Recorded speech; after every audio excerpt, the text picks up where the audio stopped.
عزیزان محترم، امام حسین نے کربلا کے میدان میں لعینوں سے ایک رات کی مہلت مانگی تھی.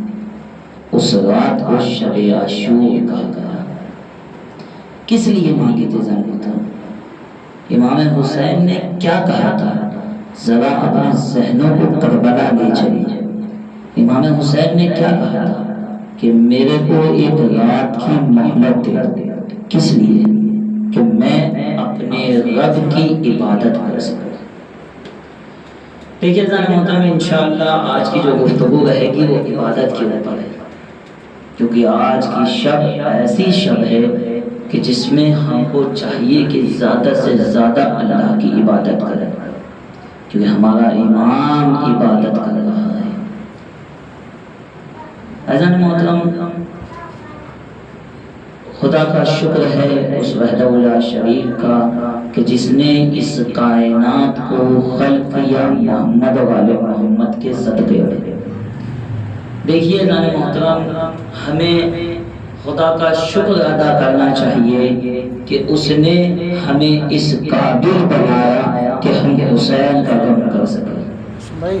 دیکھیے عزیزان محترم، کوئی بھی خطیب اپنی مرضی سے مجلس نہیں پڑھتا، کوئی بھی ماتمی، کوئی بھی عزادار اپنی مرضی سے ماتم نہیں کرتا، کوئی بھی عزادار اپنی مرضی سے فرش عزا نہیں بچھاتا، بلکہ وہ کہنے کو کہوں کہ کوئی بھی عزادار اپنی مرضی سے اس فرش عزا پر نہیں بیٹھتا، بلکہ یہ خدا کی جانب سے ہوتا ہے.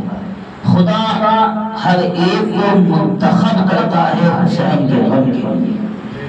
ہمیں شکر ادا کرنا چاہیے کہ خدا نے ہمیں اس قابل سمجھا کہ ہمیں اس قوم میں پیدا کیا کہ ہم حسین کو ہو سکے.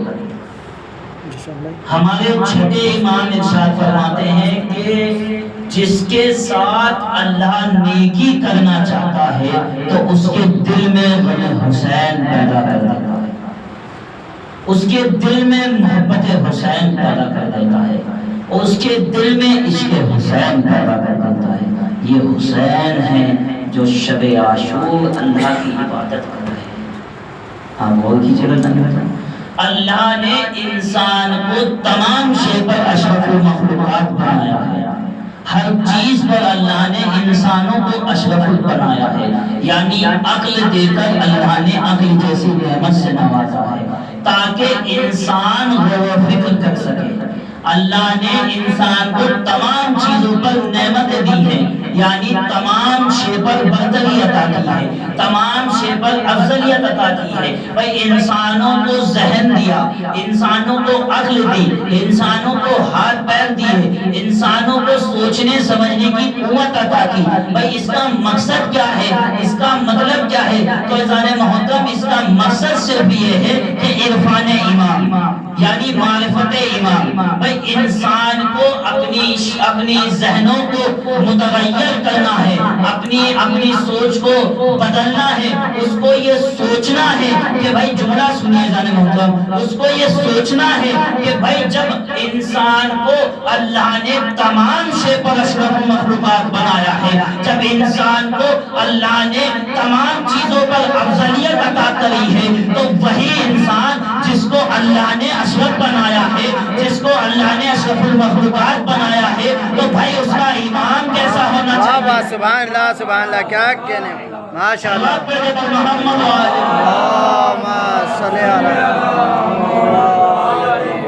انسان کو وہ کرنا چاہیے کہ جب اللہ نے ہمیں اشرف بنایا ہے تو ہمارا امام کیسا ہونا چاہیے. تو دیکھیں زانے محترم، اللہ نے انسان کو اشرف المخلوقات بنایا ہے، یعنی تمام مخلوق جو اللہ کی اس دنیا میں ہے ان سے سب سے افضل ہے انسان. بہت توجہ سے سنیے بھائی، اللہ نے انسان کو اشرف المخلوقات بنایا، پھر اس کے بعد اللہ نے اس کو حکم دیا عبادت کر، کہ میری عبادت کر. اور دیکھیں جانے محترم، اللہ نے یہ عبادت اپنی منزلت کے تحت نہیں رکھی، اپنی فضیلت کے تحت نہیں رکھی، اپنے مرتبے کے تحت نہیں رکھی بھائی، بلکہ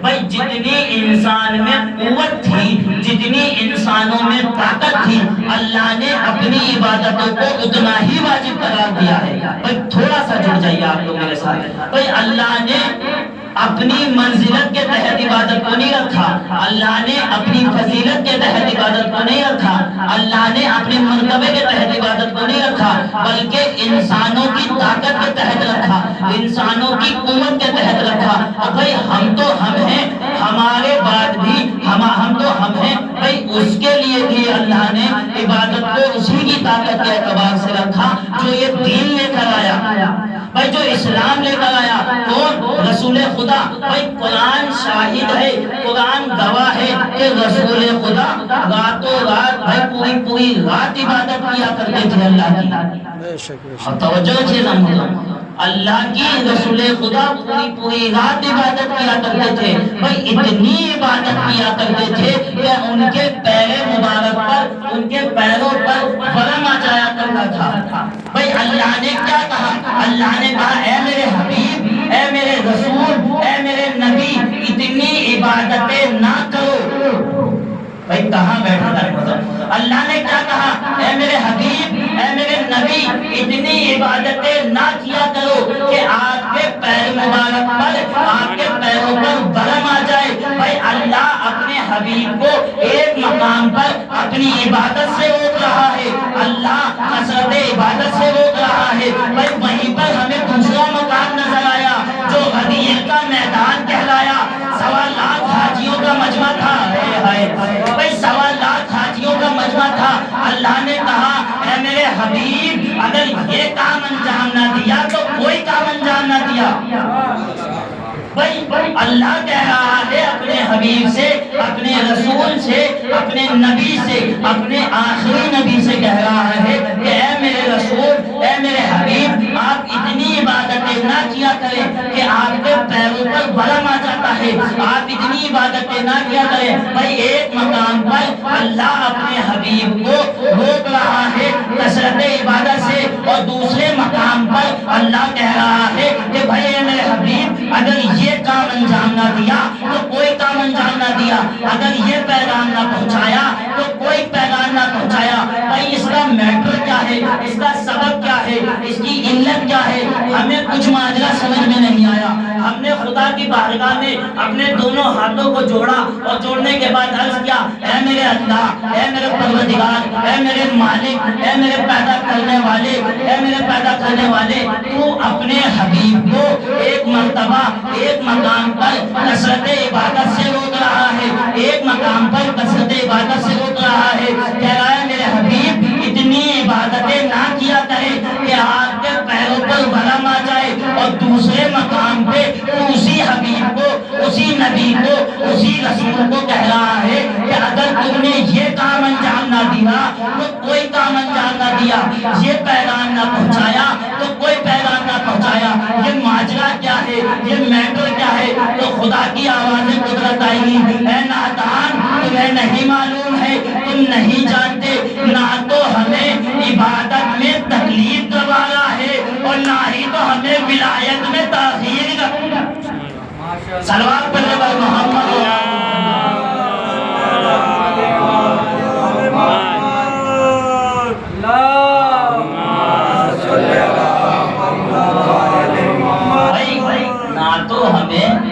عبادت میں تکلیف کروا رہا ہے اور نہ ہی تو ہمیں ولایت میں تاخیر کروا رہا ہے۔ دیکھیں یہ ہے عظمت ولایت علی، یہ ہے عظمت۔ آپ غور کریں گے بھائی نماز عبادتوں میں سب سے افضل عبادت جو قرار دی گئی ہے اللہ نے، وہ ہے نماز۔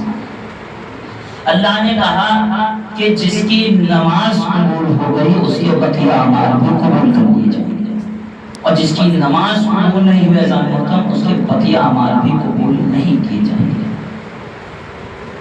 اور پھر رسول نے فرمایا الصلاۃ معراج المومن، کہ نماز مومن کی معراج ہے۔ تو یہاں پہ جملہ کہنے کا دل چاہتا ہے کہ بھائی نماز مومن کی معراج ہے تو معراج زمینوں پر نہیں ہوتی ہے، آسمانوں پر۔ بھائی آپ کہیں گے کہ مولانا یہ کیا کہہ رہے ہیں، ہم تو اپنے گھر سے چل کر مسجد خدیجۃ الکبریٰ میں آتے ہیں نماز پڑھنے، آتے ہیں مسجد قرآن آتے ہیں نماز پڑھنے۔ مولانا کہہ رہے ہیں کہ بھئی رسول کی حدیث ہے، رسول نے کہا ہے الصلاۃ معراج المومن، مومن کی نماز اس کی معراج ہے۔ بھئی معراج زمینوں پر نہیں ہوتی، آسمانوں پہ ہوتی ہے۔ یہ کیا میٹر ہے؟ دیکھیے دلیل پیش کرتا ہوں۔ امام علی مسجد میں نماز پڑھا رہے ہیں، مجمع ہے، نمازیوں کا نماز پڑھ رہے ہیں، نمازی امام نماز پڑھا رہے ہیں۔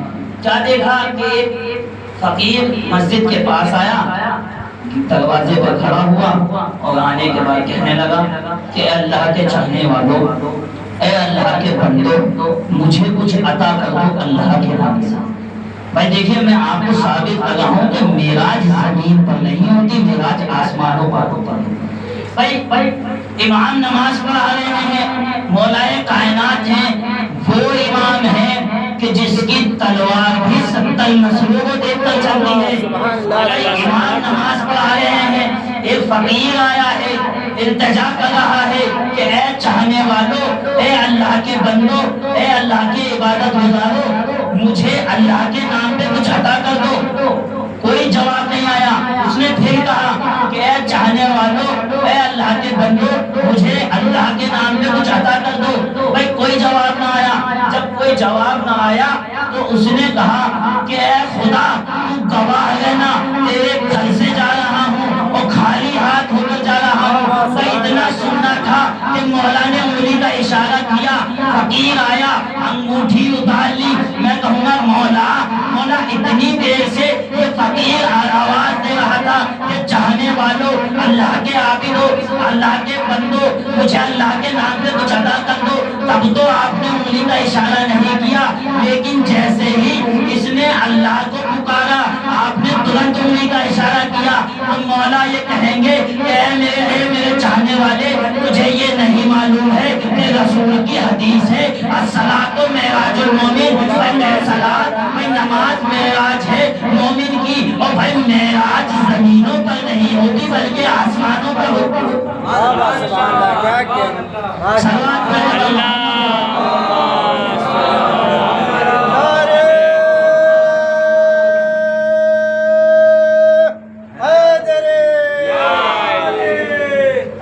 معراج زمینوں پر نہیں ہوتی ہے، آسمانوں پر ہوتی ہے۔ اسی لیے جب تک وہ اللہ کو، جب تک وہ بندوں کو پکار رہا تھا، امام نے کوئی جواب نہ دیا، لیکن جیسے ہی اس نے اللہ کو پکارا ویسے ہی جواب دیا، انگلی کا اشارہ کیا۔ ہمیں یہ معلوم ہوا کہ عبادتوں میں سب سے افضل عبادت جو ہے وہ ہے نماز۔ یعنی اگر کسی کی نماز قبول ہو گئی تو اس کے بقیہ اعمال بھی قبول کر لیے جائیں گے۔ اور پھر جب ہم نے دیکھا کہ نماز میں بھی سب سے افضل جو نماز قرار دی گئی ہے وہ ہے نماز جماعت۔ یعنی اگر روایتوں میں ملتا ہے کہ ایک صلوات پڑھ دے محمد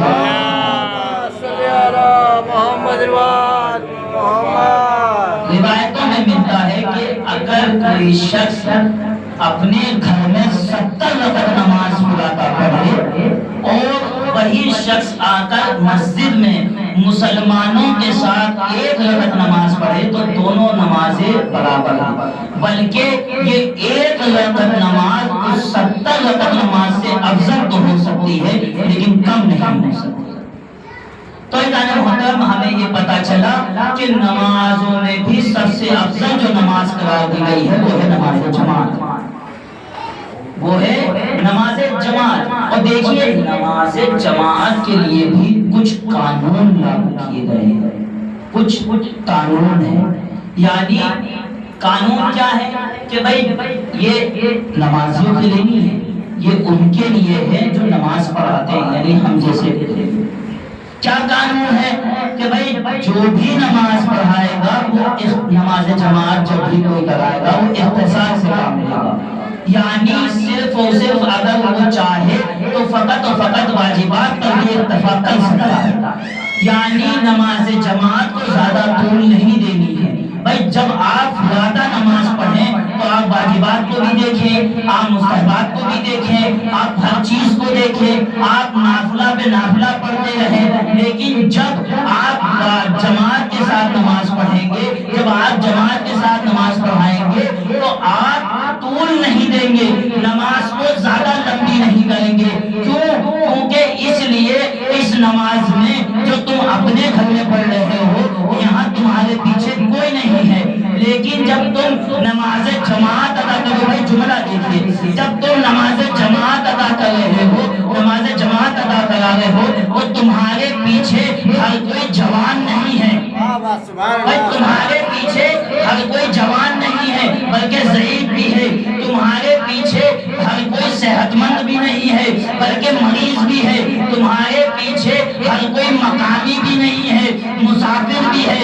بھائی ہمیں تاریخ میں، ہمیں اسلام کی تاریخ میں ایک نماز ایسی دکھی کہ جس میں رسول، جس میں اللہ کا حبیب، جس میں اللہ کا نبی سجدے میں ہی ہے، سر کو نہیں اٹھا رہا ہے، بھائی سجدے میں ہے، سر کو نہیں اٹھا رہا۔ اور بھائی دیکھیے یہ جو نماز ہو رہی تھی یہ کوئی فرادہ نماز نہیں تھی بلکہ جماعت سے تھی۔ بھائی تھوڑا سا مجھے بیدار ہو جائیے، بھائی کیا کہا؟ بھائی یہ جو نماز ہو رہی تھی یہ کوئی فرادہ نماز نہیں تھی بلکہ جماعت سے ہو رہی تھی۔ بھائی میں نے کہا یا رسول اللہ آپ یہ جو نماز پڑھا رہے ہیں، یہ جو آپ سجدے کو طول دے رہے ہیں، یہ جو سجدے کو سجدے کو سر سے نہیں اٹھا رہے ہیں، یہ کیا وجہ ہے؟ آپ فرادہ نماز نہیں پڑھ رہے ہیں بلکہ جماعت کے ساتھ ہے۔ ہمارے لیے حکم ہے کہ نماز جماعت کو طول نہیں دینا، نماز جماعت کو طول نہیں دینا۔ یہ آپ کیوں طول دے رہے ہیں؟ آپ کے پیچھے بھی نماز پڑھنے والے سب جوان نہیں ہیں بلکہ ضعیف بھی ہیں۔ یا پھر جملہ بدل کے یوں کہہ دو کہ یا رسول اللہ آپ کے پیچھے نماز پڑھنے والے سب صحت مند نہیں ہیں بلکہ ان میں سے کچھ علی کے بغض کے مریض بھی ہیں۔ کیا کہنے بابا؟ بھائی آپ کے پیچھے نماز پڑھنے والے، آپ کے پیچھے نماز پڑھنے والے کچھ مریض بھی ہیں بغض علی کے، آپ کے پیچھے نماز پڑھنے والے مقامی نہیں ہیں، آپ کے پیچھے نماز پڑھنے والے سب کے سب مقامی نہیں ہیں، کچھ جہنم کے مسافر بھی ہیں۔ بھائی میں نے اپنے دونوں ہاتھوں کو رسول کی بارگاہ میں جوڑا اور جوڑنے کے بعد عرض کیا کہ یا رسول اللہ آپ ہی نے حکم فرمایا ہے، آپ ہی نے حکم فرمایا ہے کہ زیادہ نماز جماعت کو زیادہ طول نہیں دینی بلکہ اختصار سے کام لینا ہے۔ یہ کیا ماجرا ہے؟ آپ سجدے سے سر کیوں نہیں اٹھائے؟ تو آواز رسول آئے گی، نادان تمہیں نہیں معلوم ہے نماز جماعت کو زیادہ طول نہ دینا یہ تکلیف ہے، یہ زحمت ہے انسانوں کے لیے، یہ زحمت کے لیے کہ انسانوں کو زحمت نہ ہو۔ اور بھائی سجدے کو طول دینا امامت کی عظمت کو بتانا ہے۔ صلوات پڑھے بر محمد۔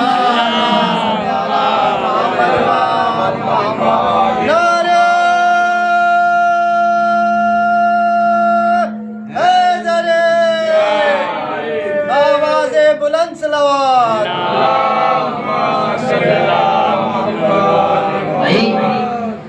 سجدے کو طول دینا عظمت امامت کو بتانا ہے۔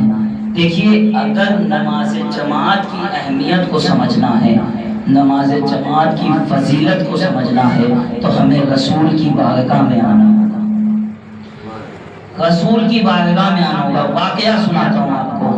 ایک رسول کا چاہنے والا رسول کے پاس آیا، آنے کے بعد کہنے لگا یا رسول اللہ میں کل نماز میں کچھ دیر سے پہنچا تھا، میری نماز کی پہلی رکعت کی پہلی تکبیر چھوٹ گئی، کیا اس کا مجھے ثواب مل سکتا ہے؟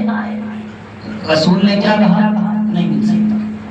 بہت توقع سے سنیے گا، نماز جماعت کی عظمت بتا رہا ہوں کہ نماز جماعت کی عظمت کیا ہے۔ رسول نے کیا کہا کہ نہیں مل سکتا، وہ دوڑا اپنے گھر پہنچا. پہنچنے کے بعد اس نے ایک غلام آزاد کر دیا. جب غلام آزاد کر دیا پھر رسول کی خدمت میں آیا. پھر اپنے ہاتھوں کو جوڑا کہنے لگا یا رسول اللہ میں نے ایک غلام آزاد کر دیا, کیا اس تکبیر کا ثواب مجھے مل سکتا ہے؟ کہا نہیں مل سکتا. بھائی بہت توجہ ہے. کہا نہیں مل سکتا. وہ پھر گیا اپنے گھر, اس نے دوسرا غلام آزاد کر دیا. پھر پہنچا رسول کی خدمت میں, کہا یا رسول اللہ اب میں نے 2 غلام آزاد کر دیے, کیا اس تکبیر کا ثواب مجھے مل سکتا ہے؟ کہا نہیں مل سکتا. وہ پھر پہنچا اپنے گھر, اس نے تیسرا غلام آزاد کر دیا. بھائی تاریخ میں لکھا ہے کہ وہ اس نے 5 غلام آزاد کیے. وہ 5 غلام آزاد کرنے کے بعد رسول کے پاس پہنچا, اور پہنچنے کے بعد اپنے دونوں ہاتھوں کو جوڑا اور کہنے لگا یا رسول اللہ میں نے 5 غلام آزاد کیے ہیں. یا رسول اللہ اب میں نے 5 غلام آزاد کر دیے, کیا مجھے اس تکبیر کا ثواب مل سکتا ہے؟ تو رسول نے کہا اس تکبیر کا ثواب نہیں مل سکتا. اگر تو تمام دنیا کے تمام غلاموں کو آزاد بھی کر دے لیکن تجھے اس تکبیر کا ثواب نہیں مل سکتا. تو اب اس کا مطلب یہ سمجھ میں آیا کہ بھائی جو پہلی رکعت کی تکبیر ہے, یعنی اگر ایک تکبیر کسی سے چھوٹ جائے, اگر وہ دنیا کے تمام غلام بھی آزاد کر دے تو اس کو اس تکبیر کا ثواب نہیں مل سکتا. تو جانے محترم سوچنے کی بات ہے کہ بھائی ایک شخص جس سے تکبیر چھٹی اس نے تمام دنیا کے غلام آزاد کر دیے پھر بھی اس کو وہ ثواب نہ ملا. تو بھائی جس نے پوری نماز نہ پڑھی ہو, کیا کہہ رہے ہیں, ماشاءاللہ ماشاءاللہ, کیا کہہ رہے ہیں. پڑھے گا محمد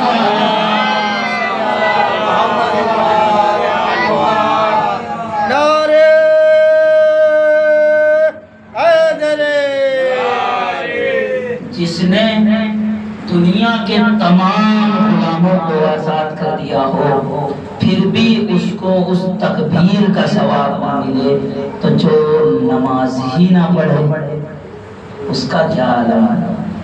تو ایسا نہیں. روایتوں میں حدیثوں میں ملتا ہے کہ 3 گروہ ایسے ہیں جو لوگوں کی روز محشر شفاعت کرائیں گے. کون کون سے 3 گروہ؟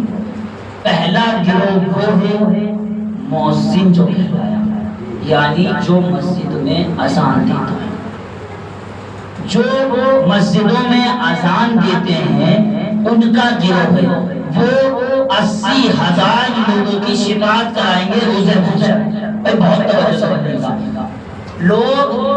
وہ لوگ ان کا گروہ کہ جو مسجد میں اذان دیتے ہیں ان کا گروہ 80,000 لوگوں کی شفاعت کرائے گا. پہلا گروہ. دوسرا گروہ وہ گروہ ہے کہ جو نماز پڑھتے ہیں مسجد میں آ کر, ان کا گروہ روز محشر 80,000 لوگوں کی شفاعت کرائے گا. پر تیسرا گروہ کون سا ہے؟ تیسرا گروہ ہے اماموں کا گروہ, یعنی ہم جیسے مولوی صاحب, یعنی مولانا صاحب کا جو نماز پڑھا رہے ہیں اس نماز پڑھتے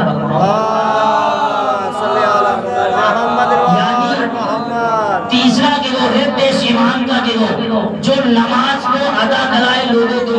بھائی جو نماز ادا کر رہا ہے, جو نماز پڑھا رہا ہے, اس کا تیسرا گروہ ہے کہ بھائی 80,000 لوگوں کی شفاعت کرائے گا. اس سے بات کرتا محمد محمد. 3 گروہ بتائے گئے ہیں حدیث میں. پہلا گروہ وہ جو اذان دے وہ 80,000 لوگوں کی شفاعت کرائے گا. دوسرا گروہ وہ جو نماز پڑھے وہ 80,000 لوگوں کی شفاعت کرائے گا.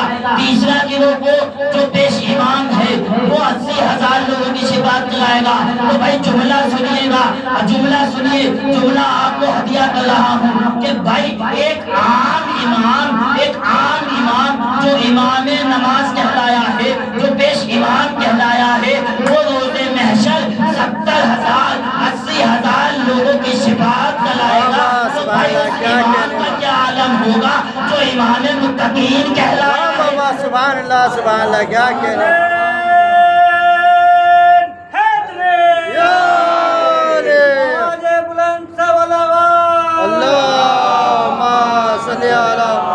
محمد امام کا کیا عالم ہوگا جو امام متقین کہلایا۔ اذان محترم، بس یہی پہ میں نے اپنی بات کو تمام کیا۔ آج دل نہیں کرتا کہ فضائل پڑھے جائے۔ آج کی رات شب عاشور کی رات ہے۔ آپ کو معلوم ہے کہ یہ نماز جماعت وہی نماز